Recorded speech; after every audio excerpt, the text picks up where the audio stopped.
കേരളത്തിലുണ്ടായിട്ടുള്ള കനത്ത മഴയിൽ അത് പ്രളയമായൊന്നും മാറിയിട്ടില്ലെങ്കിലും അതിൻ്റെ കെടുതികളിൽപ്പെട്ട് ഇപ്പം ഇതുവരെ 9 പേർ മരണപ്പെട്ടിരിക്കുന്നു എന്നുള്ളത് അങ്ങേയറ്റം ഖേദകരമായൊരു കാര്യമാണ്. നമ്മുടെ ഗവൺമെൻറ്റുകൾ ചെയ്യേണ്ട നടപടികൾക്കൊപ്പം നമ്മളെല്ലാവരും തന്നെ രാഷ്ട്രീയം നോക്കാതെ, മതം നോക്കാതെ, ജാതി നോക്കാതെ, പ്രദേശങ്ങൾ നോക്കാതെ നിൽക്കേണ്ടത് അങ്ങേയറ്റം അനിവാര്യമായൊരു ഘട്ടത്തിലാണ് എന്നുള്ളത് ആദ്യമേ തന്നെ പറഞ്ഞു നോക്കട്ടെ. പക്ഷേ ഇതോടൊപ്പം തന്നെ നമ്മൾ ചർച്ച ചെയ്യേണ്ട ഒരു കാര്യം, ഈ കഴിഞ്ഞ ദിവസങ്ങളിൽ സതീശൻ സർക്കാരിന് ഇതിൻ്റെ മുന്നൊരുക്കങ്ങളിൽ പാളിച്ച പറ്റിയോ എന്നുള്ളതാണ്. അത് ഈ സമയത്ത് ചർച്ച ചെയ്യേണ്ടതാണോ അല്ലയോ എന്നുള്ള കാര്യങ്ങളിലൊക്കെ പലപ്പോഴും ആളുകൾക്ക് എതിരഭിപ്രായങ്ങളൊക്കെ ഉണ്ടാകാം. പക്ഷേ ഈ സമയത്തെങ്കിലും ചർച്ച ചെയ്യണം. കാരണം ഈ മഴ വെള്ളിയാഴ്ച തുടങ്ങിയതാണ്, ഏതാണ്ട് 72 മണിക്കൂറുകൾ കഴിയാൻ പോകുന്നു എന്നുള്ളത് നമുക്കെല്ലാവർക്കും അറിയാം. അപ്പോഴാണ് 9 മരണങ്ങൾ ഇതുവരെ റിപ്പോർട്ട് ചെയ്യപ്പെട്ടത് എന്നുള്ളത് മറന്നു പോകരുത്. ഈ റിപ്പോർട്ട് ചെയ്യപ്പെട്ട മരണങ്ങൾ ഉണ്ടാകുമ്പോൾ തന്നെ നമ്മൾ അറിയേണ്ട ഏറ്റവും പ്രധാനപ്പെട്ട കാര്യം, ഈ കഴിഞ്ഞ ദിവസങ്ങളിൽ മഴ മുന്നറിയിപ്പ് നൽകിയിരുന്നു 9 ജില്ലകളിൽ. ആ 9 ജില്ലകളിൽ തന്നെ വിദ്യാഭ്യാസ സ്ഥാപനങ്ങൾക്ക് അവധി നൽകിയിരുന്നു. ഇടുക്കി, കോട്ടയം, പത്തനംതിട്ട, ആലപ്പുഴ, വയനാട്, മലപ്പുറം, പാലക്കാട്, കോഴിക്കോട്, കണ്ണൂർ എന്ന് പറയുന്ന സ്ഥലങ്ങളിലാണ് ഫ്രൈഡേ ഈവനിങ് തന്നെ ഇത്തരത്തിലുള്ള ഒരു റിപ്പോർട്ട് നൽകിയിട്ടുള്ളത്.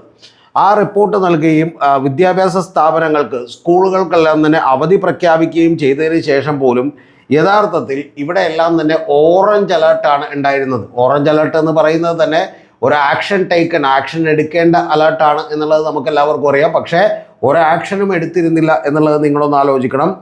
റെഡ് അലേർട്ടിന് സമാനമായിട്ടുള്ള മഴ അറിയിപ്പ് ലഭിച്ചത് രാത്രി 11:15 എന്നുള്ളത് എൻ്റെ പ്രേക്ഷകർ അറിയണം. എന്ന് പറഞ്ഞാൽ ഈ പല ആളുകളുടെയും, കാലാവസ്ഥാ നിരീക്ഷണ കേന്ദ്രത്തിൻ്റെയും അതുപോലെ കേരള സ്റ്റേറ്റ് ഡിസാസ്റ്റർ മാനേജ്മെൻറ്റിൻ്റെയും ഇന്ത്യൻ മീറ്റിയോറോളജിക്കൽ ഡിപ്പാർട്ട്മെൻറ്റിൻ്റെയും ഒക്കെ തന്നെ പല ഏകോപനങ്ങളിലും, അവരുടെ വിവരങ്ങൾ ഏകോപിപ്പിക്കുന്നതിലും അത് ഗൗരവത്തിലെടുക്കുന്നതിലുമൊക്കെ വലിയ പ്രശ്നമുണ്ടായിരുന്നു.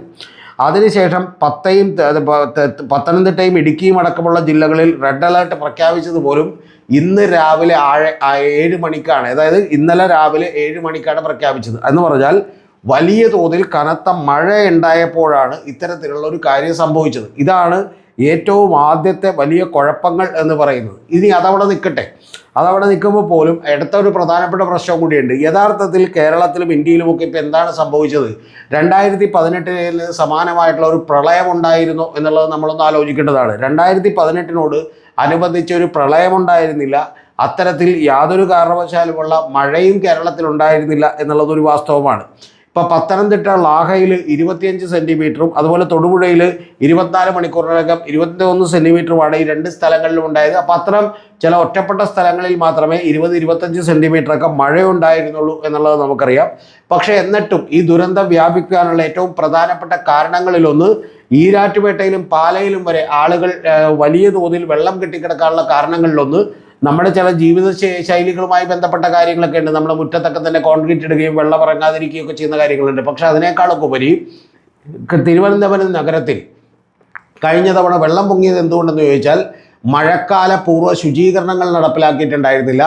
അത്തരത്തിൽ മഴക്കാല പൂർവ്വ ശുചീകരണങ്ങൾ നടപ്പിലാക്കുന്നതിൽ വലിയ പാളിച്ചകൾ ഇത്തവണയും പറ്റിയിരുന്നു. കാരണം നമ്മൾ കൃത്യമായിട്ട് ഇത് യഥാർത്ഥത്തിൽ 2024 എല്ലിനോ വർഷമാണ്, ഇത്തവണയും എല്ലിനോയാണ്. അവ പെട്ടെന്ന് കനത്ത മഴയുണ്ടാകാൻ കഴിയുന്ന കാര്യമാണ്. പക്ഷേ ഇതൊക്കെ അറിയാമായിരുന്നിട്ട് പോലും യഥാർത്ഥത്തിൽ ചീഫ് മിനിസ്റ്റർ ചെയർപേഴ്സൺ ആയിട്ടുള്ള KSDM എന്ന് പറയുന്ന Kerala state disaster management authority അടക്കമുള്ള ആളുകൾ ഇത്തരം കാര്യങ്ങളിൽ വലിയ ശ്രദ്ധ കാഴ്ചവെച്ചിരുന്നില്ല എന്നുള്ളതാണ് ഏറ്റവും പ്രധാനപ്പെട്ട കാര്യം.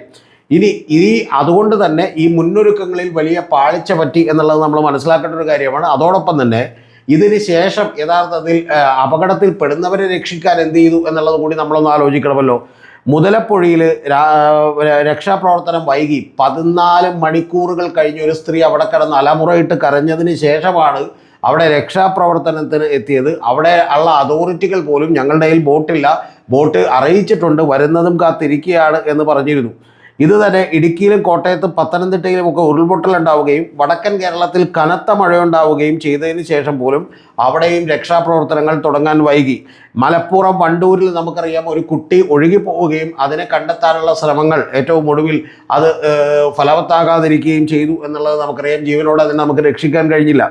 റാന്നിയിൽ ഇതുപോലെ തന്നെ രക്ഷാപ്രവർത്തനത്തിന് ആളില്ല എന്നുള്ളത് ആളുകൾ പറയുന്നതുണ്ട്. കൂടാതെ കോട്ടയം, പാല ഈരാറ്റുപേട്ട മേഖലകളിലൊക്കെ തന്നെ നമുക്കറിയാം മീനച്ചിലാറൊക്കെ തന്നെ കരകവിഞ്ഞൊഴുകുകയും അവിടെയൊക്കെ തന്നെ അടിത്തട്ടിലേക്ക് മാലിന്യങ്ങൾ അടിഞ്ഞുകൂടുകയും ചെയ്തതിൻ്റെ ഭാഗമായിട്ടാണ് വെള്ളം ഉൾക്കൊള്ളാനുള്ള കപ്പാസിറ്റി ഇല്ലാതെ പോയത്. അതുകൊണ്ട് തന്നെ അവിടെയൊക്കെ ലക്ഷക്കണക്കിന് രൂപയുടെ നഷ്ടമാണ് വ്യാപാരികൾക്കൊക്കെ തന്നെ ഉണ്ടായത്. കാരണം അവരെല്ലാം ഓണത്തിന് വേണ്ടി നിരവധി കാര്യങ്ങൾ സ്റ്റോക്ക് ചെയ്തിരുന്നു എന്നുള്ളത് നമ്മളൊന്ന് ആലോചിക്കണം. അപ്പോൾ ഇത്തരം കാര്യങ്ങളിലൊക്കെ തന്നെ വലിയ വീഴ്ച ഉണ്ടായിരുന്നു എന്നുള്ളത് നിങ്ങളാരും മറന്നു പോകരുത്. ആ വീഴ്ചകളിൽ നിന്ന് ഗവൺമെൻറ് പാഠം പഠിച്ചുകൊണ്ട് കുറേ കൂടി ഗംഭീരമായിട്ടുള്ള പ്രവർത്തനങ്ങളുമായിട്ട് മുന്നോട്ട് പോകട്ടെ എന്നുള്ളത് പറയാൻ വേണ്ടിയിട്ടാണ് നമ്മളത് ചെയ്തത്. അല്ലാതെ നമുക്കാർക്കും ഈ ഘട്ടത്തിൽ ഗവൺമെൻറ്റിനെയോ വി ഡി സതീശനെയോ സർക്കാരിനെയോ വിമർശിക്കണം എന്നുള്ളത് താല്പര്യമുള്ളത് കൊണ്ടല്ല. പക്ഷേ ഇപ്പോഴെങ്കിലും ഈ ഏറ്റവും വലിയ പ്രധാനപ്പെട്ട ജില്ലകളിലെങ്കിലും വലിയ അതിതീവ്ര മഴക്കുള്ള സാധ്യത ഇപ്പോഴും പത്തനംതിട്ടയിലും ഇടുക്കിയിലും ഒക്കെ ഉണ്ട്. അവിടെയും നേരത്തെ ഓറഞ്ച് അലേർട്ട് മാത്രമാണ് ഉണ്ടായിട്ടുള്ളത്. അപ്പോൾ ഇത്തരത്തിൽ ഏഷ്യാനെറ്റിൻ്റെ ന്യൂസിലടക്കം ബാക്കിയുള്ള പല മാധ്യമങ്ങളുടെയും ന്യൂസിൽ, ഏഷ്യാനെറ്റൊക്കെ നമുക്കറിയാം വി ഡി സതീശൻ ഗവൺമെൻറ് അനുകൂലിക്കുന്നവരാണ്, അവരുടെ ന്യൂസിലടക്കം റെഡ് അലേർട്ട് നൽകാൻ വൈകിയെന്നും പെരുമഴയ്ക്ക് മുന്നിൽ മുന്നൊരുക്കം നടത്താൻ വൈകി എന്നുമുള്ള റിപ്പോർട്ടുകളൊക്കെ തന്നെ അവരുടെ വെബ്സൈറ്റുകളിലും അതുപോലെ തന്നെ ഓൺലൈൻ പോർട്ടലുകളിലൊക്കെ തന്നെ അവർ കൃത്യമായി പറഞ്ഞിട്ടുണ്ട്. അപ്പോൾ അതുകൊണ്ട് തന്നെ ഇത് യഥാർത്ഥത്തിൽ ഗവൺമെൻറ്റിൻ്റെ വലിയ അനാസ്ഥ ഉണ്ടായിരുന്നു. ഇതൊക്കെ പറയുമ്പോൾ നമ്മുടെ ഇവിടെ ഒരു ഗവൺമെൻറ് ഉണ്ടായിരുന്നു എന്നുള്ളത് നമ്മൾ മറന്നു പോകരുത്. അത് 10 കൊല്ലം ഭരിച്ച പിണറായി വിജയൻ സർക്കാരാണ്. ആ പിണറായി വിജയൻ സർക്കാരിൻ്റെ കാലത്ത് 2018 ഒരു ഫ്ലഡ് കേരളത്തിലുണ്ടായിരുന്നു എന്നുള്ളത് നമുക്കറിയാം. അൺഒഫീഷ്യലായി 483 മരണങ്ങളാണെന്ന് സ്ഥിരീകരിച്ചത്. ഒഫീഷ്യലായിട്ട് 433 പക്ഷേ ഏതാണ്ട് 500-ൽ താഴെ ആളുകൾ, 483-നും 500-നും ഇടയ്ക്കുള്ള ആളുകൾ മരിച്ചുവെന്നും 15ഓളം പേർ മിസ്സിംഗ് ആയെന്നും 140ഓളം വരുന്ന ഈ പറയുന്ന ആളുകൾ ഹോസ്പിറ്റലൈസ് ചെയ്തു എന്നുമൊക്കെ നമുക്കറിയാം. അതിൽ 5.4 മില്യൺ 54 ലക്ഷത്തോളം ആളുകളാണ് അഫക്റ്റഡ് ആയത് എന്നുമൊക്കെ നമുക്കറിയാം. അന്ന് പക്ഷേ ഉണ്ടായത് 10 ജില്ലകളിലായി 342ഓളം വരുന്ന ലാൻഡ് സ്ലൈഡുകളാണ്. അപ്പോൾ ഇത്തരം കാര്യങ്ങളൊക്കെ സംഭവിച്ചിട്ട് പോലും അതിനെ നേരിടാൻ, വളരെ ഗംഭീരമായി നേരിടാനായിട്ട് അന്നത്തെ ഗവൺമെൻറ്റിന് കഴിഞ്ഞു. യഥാർത്ഥത്തിൽ പിന്നീട് ഒരിക്കലും അതുണ്ടാകാതിരുന്നതിൻ്റെ കാരണം കൂടി എന്ന് പറഞ്ഞാൽ ഈ പറയുന്ന മഴക്കാല പൂർവ്വ ശുചീകരണങ്ങളും മുന്നൊരുക്കങ്ങളും കൃത്യമായി നടത്തിയത് കൊണ്ടാണ്. ഇത് ഞാൻ വെറുതെ പറയുന്നതല്ല. പോസ്റ്റ് ഡിസാസ്റ്റർ നീഡ് അസസ്മെൻ്റ് എന്ന് പറയുന്ന PDNA എന്ന് പറയുന്ന ഒരു റിപ്പോർട്ട് 444 പേജിൻ്റെ, അത് അവൈലബിൾ ആണ് പബ്ലിക് പ്ലാറ്റ്ഫോമിൽ. 18 സെപ്റ്റംബർ 2018 ഇറങ്ങിയതാണ്. അത് യൂറോപ്യൻ യൂണിയനും വേൾഡ് ബാങ്കും അതുപോലെ തന്നെ UN കമ്മിറ്റിയും അടക്കമുള്ള നിരവധി ആളുകളെ ജോയിൻ്റായി വെച്ചുകൊണ്ട് joint rapid damage and needs assessment എന്ന് പറയുന്ന JRDN എന്ന് പറയുന്ന മറ്റൊരു റിപ്പോർട്ട് കൂടിയുണ്ട്. ഇതിൽ ആദ്യത്തെ റിപ്പോർട്ട് എന്ന് പറയുന്നത് ഈ PDNA എന്ന് പറയുന്നത് 444 പേജുള്ള റിപ്പോർട്ടാണ്. എന്ന് പറഞ്ഞാൽ ഇത്തരത്തിലുള്ളൊരു കാര്യങ്ങൾ ഇനി ഉണ്ടാകാതിരിക്കാൻ, ഇതെങ്ങനെ റീബിൽഡ് ചെയ്യാമെന്നും ഇനി ഇങ്ങനെ ഉണ്ടാകാതിരിക്കാമെന്നുമുള്ള വളരെ വിശദമായിട്ടുള്ള ഈ റിപ്പോർട്ടുകൾ പഠിച്ചാൽ നമുക്ക് മനസ്സിലാവും ഒരു ഗവൺമെൻറ് എങ്ങനെയാണ് കാര്യക്ഷമമായി ഇടപെട്ടിരുന്നത് എന്നുള്ളത് നമുക്ക് മനസ്സിലാവും. യഥാർത്ഥത്തിൽ ഇപ്പോൾ ഈ സർക്കാരിന് 2 മാസമേ ആയിട്ടുള്ളൂ, 75ാമത്തെ ദിവസം തികയുന്നേ ഉള്ളൂ.